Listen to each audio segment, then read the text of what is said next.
Good evening. This is Akashvani and I am Abhishek Mukhopadhyay with the news at 9.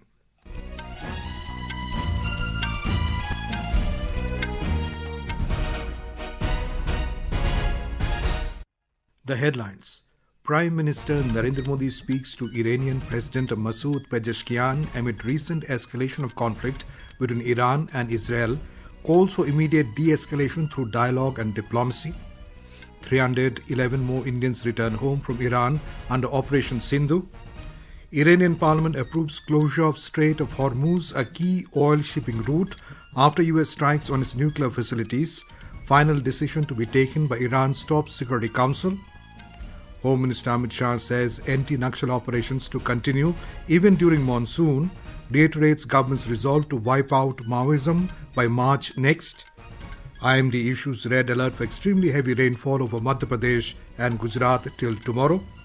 And in cricket, hosts England bowled out for 465 against India's 471 in the first innings of Anderson-Tendulkar Trophy's opening test.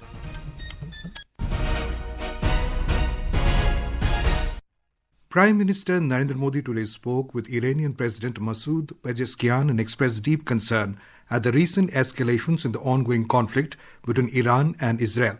The talks came hours after the United States inserted itself into Israel's effort to cripple Iran's nuclear program by carrying out strikes at 3 Iranian nuclear facilities, including Fordo, Natanz, and Isfahan.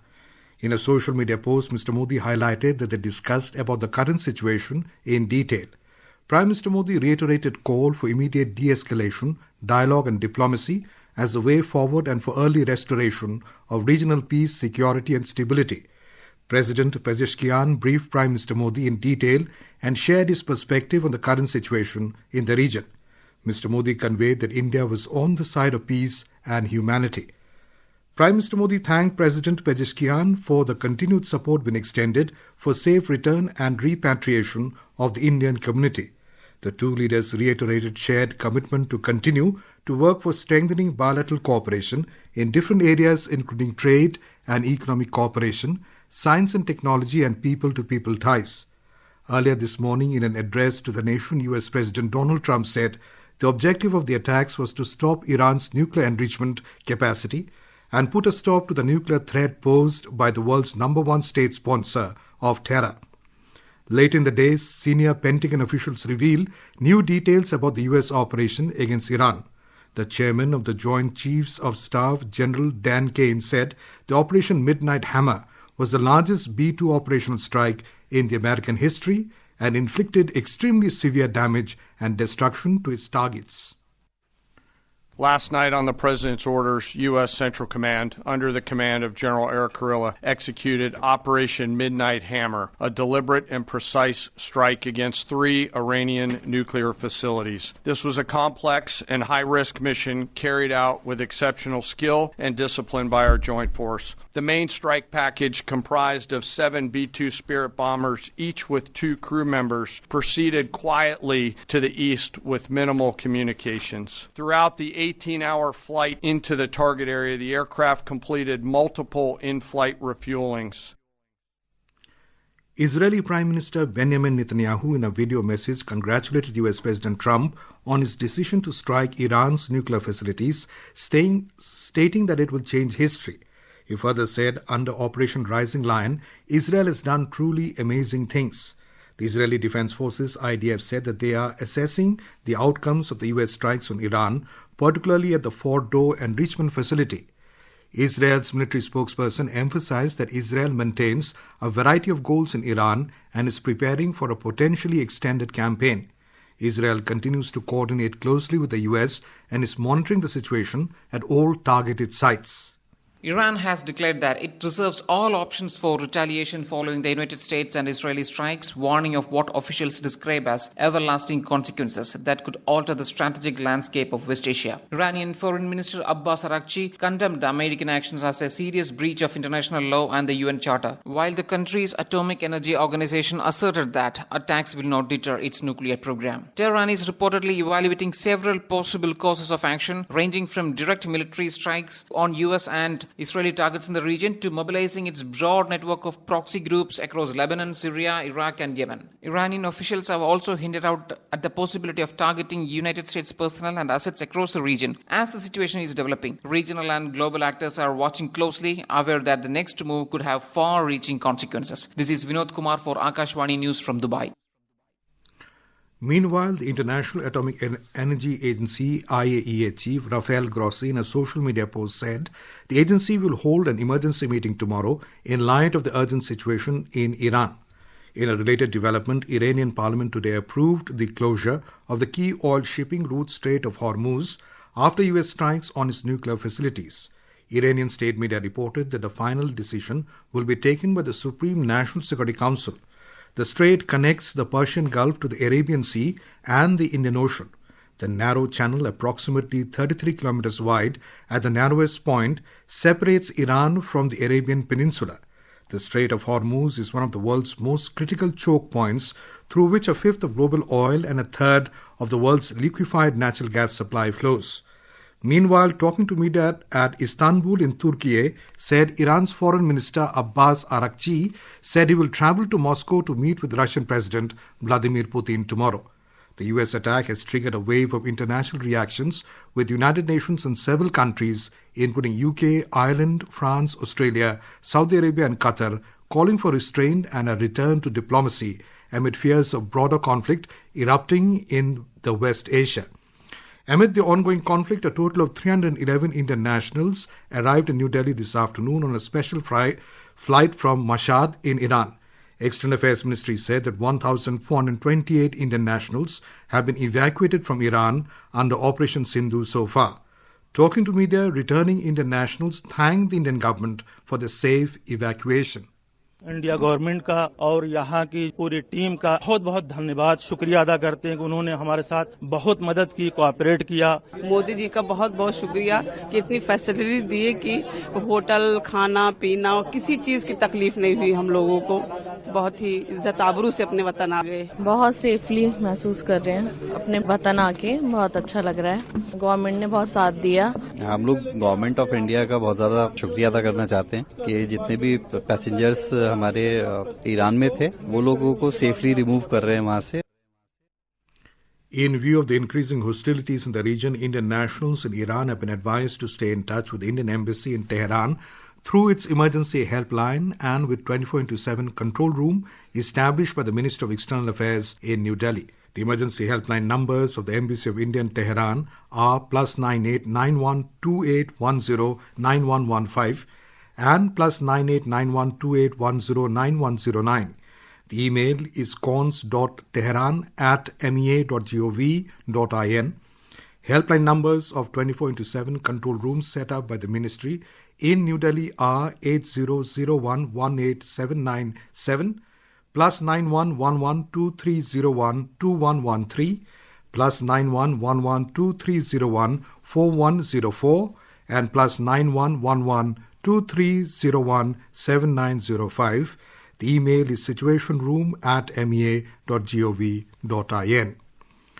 In the backdrop of the ongoing conflict in the West Asia, air travel across the region continues to face major disruptions. Airlines are now avoiding large parts of the region's airspace due to growing security concerns, causing delays, longer flight times, and increased costs. According to flight tracking services, commercial planes are being rerouted to avoid flying over countries like Iran, Iraq, Syria, and Israel. Instead, they are taking longer paths over safer areas such as the Caspian Sea, Egypt, and Saudi Arabia. This change is leading to higher fuel consumption and more expensive flight operations.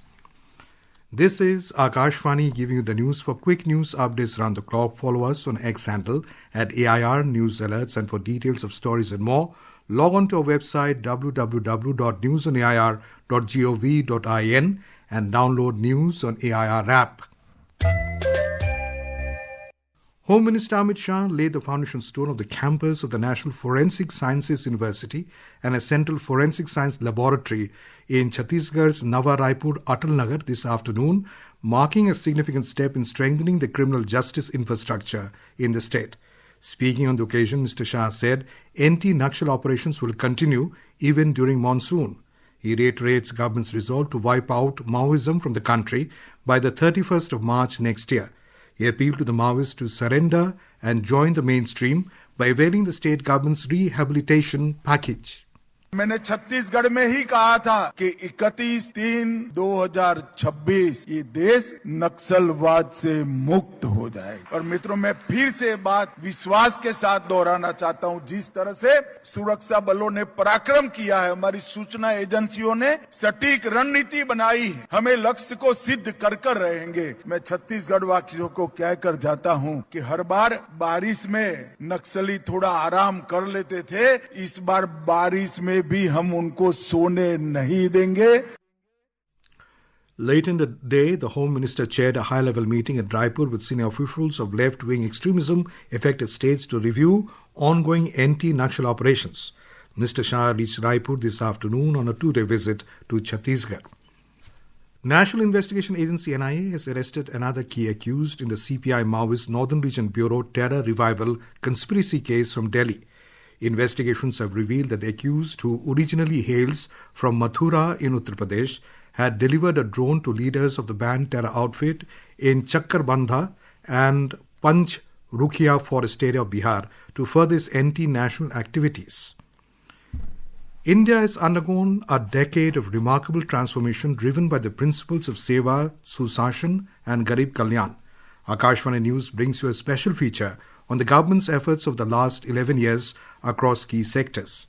Today, we focus on India's energy revolution, a decade of bold reforms, record capacity additions, and a strong push for clean, reliable, and inclusive power.